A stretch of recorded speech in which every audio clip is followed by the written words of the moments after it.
I want to show you guys a few cool little things about my parents' 106-year-old house, and then my mom's going to talk a little bit about the history of it.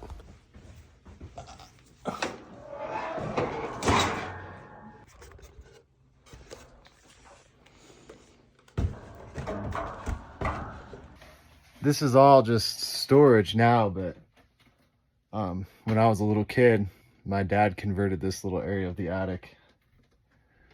We had 2 beds in here. I was probably about 6 or 7 years old. I was laying here in my bed, and I looked out the window and I saw some crazy stuff in the sky. I went down and woke my dad up. Actually, it was the Northern Lights, which you can on occasion see all the way this far south, so that's pretty cool. One of the neatest things about their house is an incinerating toilet. You line it with this kind of thick paper, and then when you're done, you open this chute, it all drops down in there, press that button, and then it burns it up. Twice a month you gotta clean the tray out, but it's just ash. It doesn't smell bad or anything. And then of course it vents out. Pretty cool little system, actually. So who built this house? My great-grandparents, I believe, built this house. Possibly my grandparents, because their brother built the house across the road, and the great-grandparents lived in that house over there that's falling down. When was it built? This house was built in 1917. What's your first memory of this house?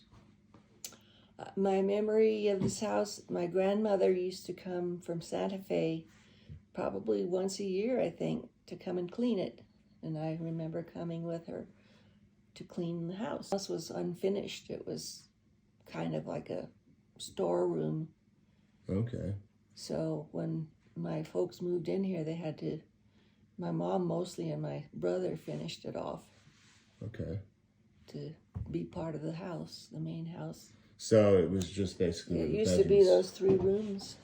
Was a lot smaller. Yeah, pretty small. Of course, there was no running water in this house until they moved in the 70s. Yeah. None. And then it was run by the spring, right? Right. They hooked up the spring that ran the piping to the house. It was gravity flow into a, what do you call this? Holding tank, pressure tank.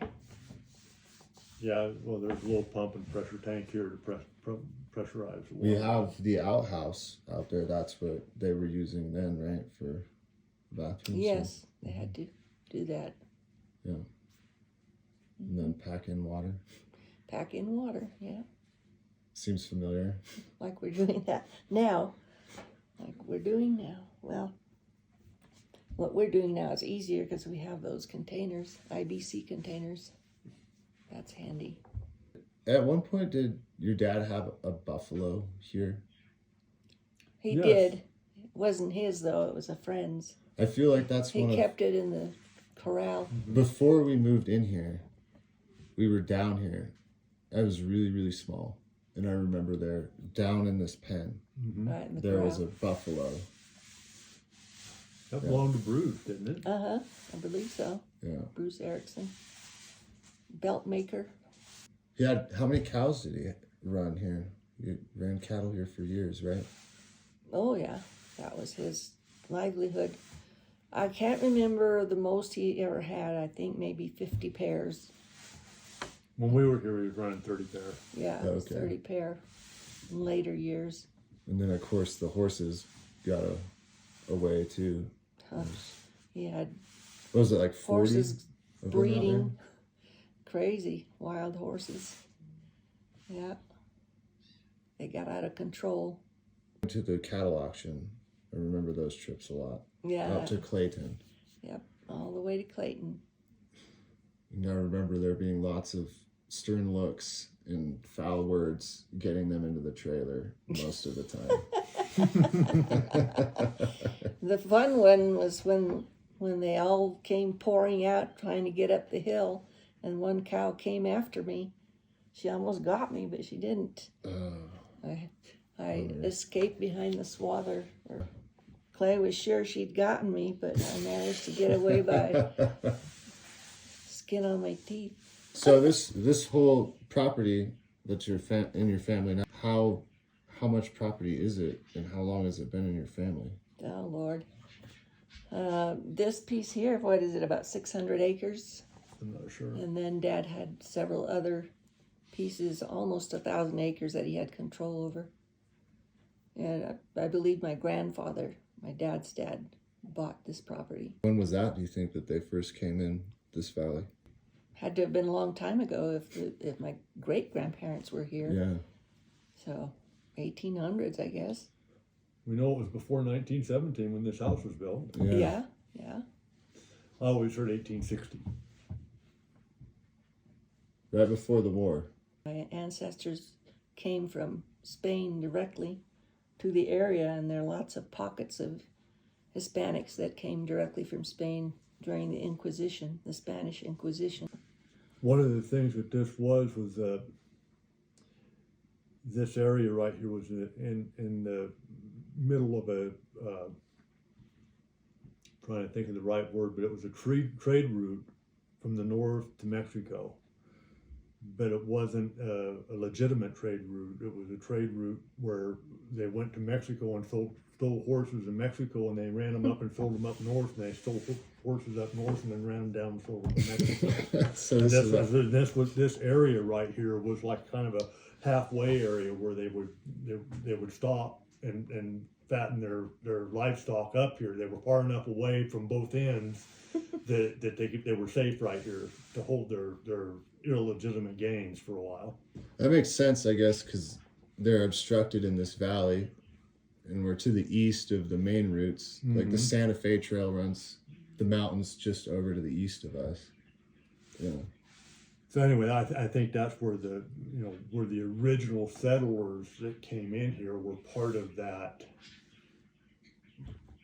Are you saying economy somehow? Are you saying that all of our neighbors are descendants of horse thieves? I'm not saying it had anything to do with stealing horses, but they probably made their living from horse thieves one way or another. That's good. So when did you guys first move into this house? 98, I believe. 97, I think. Well, the shed has the date 98 in there, so yeah, it must have been 98 then. Yeah. Good thing you guys dated that, otherwise we wouldn't know at all. I know. Yeah, that was quite a job, building that shed. Remember you guys building forts out in the grass? Oh yeah, the grass would get so tall. Uh-huh. It felt like it was 10 foot tall when we were little. Playing with the cow out there, Lucky. Yeah, Lucky. Yeah, we the had calf that we bottle fed. Lucky, and then we had one that we named Shadrach, I think we named it. Yeah. Oh, that's right. And we used to do the campfire pit down there, Mm-hmm. and we were roasting marshmallows. And Lucky came and stole some marshmallows. Yeah, and then we flung one. I think at one of them got all in their whiskers. But we would catch those trout by hand sometimes. Mm-hmm. Get up underneath the berms and trap them. Dad used to fish that stream a lot and catch plenty of trout. Bring them in and eat them. Yep, fry them up. Your dad was a baker. He liked to bake, what was it? Lemon His pies? specialty was biscuits and lemon pie. Yeah. Those were his two things. I can't remember who it was now coming, and we were sitting in here in the kitchen, and somebody came in and was, Bert, I could sure go for one of your pies. I remember them saying. Yeah, I remember him baking some and taking them to certain people. I remember him taking pies to Hotch's when he went to Hotch's, but I don't know who it was for, I remember him just taking it with him when we went to Hotch's because he was taking it to somebody. Yeah, I don't remember. Do you used to go there almost every day, right? Almost every day, that's where he went. Going for to one meal a day. Going to Mora and BS with all the other guys. Yep, he did indeed. That was his hangout. I remember him getting mad at me for playing with snakes and lizards. They're not toys.